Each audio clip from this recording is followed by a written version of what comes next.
Დანგრეულ სახლში, ფაქტობრივად ქუჩაში მცხოვრები 5 ბავშვი საშინლად იტანჯება. მრავალშვილიან ოჯახს ძლივს გააქვს თავი თვიდან თვემდე. მშობლებს დიდი ძალისხმევის ფასად უჯდება ჩვირების გამოყვება. შეიბრალეთ ბავშვები, მათ სასწრაფოდ სჭირდებათ დახმარება. ბავშვები შეყუჟულები არიან პატარა ოთახში, რომელიც არწდება.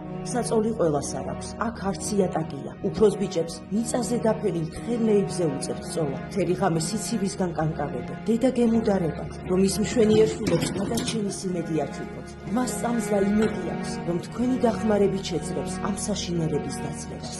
ბუნებრივი აირი არა გვაქვს, თვებით დენზე, გათბობა უნდათ ბავშვებს.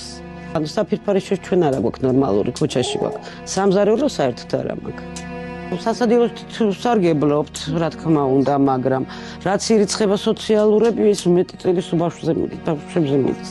უხნაში წყალი ჩამოდის და ტუალეტში წყალი ჩამოდის. და ეგ უფრო მეშინია, იმიტომ ხოლმე დედასაც ხმანქანს ვამართავთ, ის წყალი არ ჩამოვიდეს წვიმის დროს და არ დაესხას და დენმა არ დაარტყას.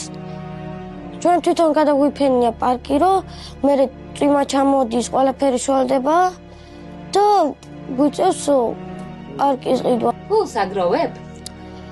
დედა ჩემს სჭირდება და მიწევს ამოიღო. მაგალითად რისთვის? პატარა ძმისთვის პამპერსები. ამოვიღებდი, დედას მივსებდი და პამპერსი ყიდიდა.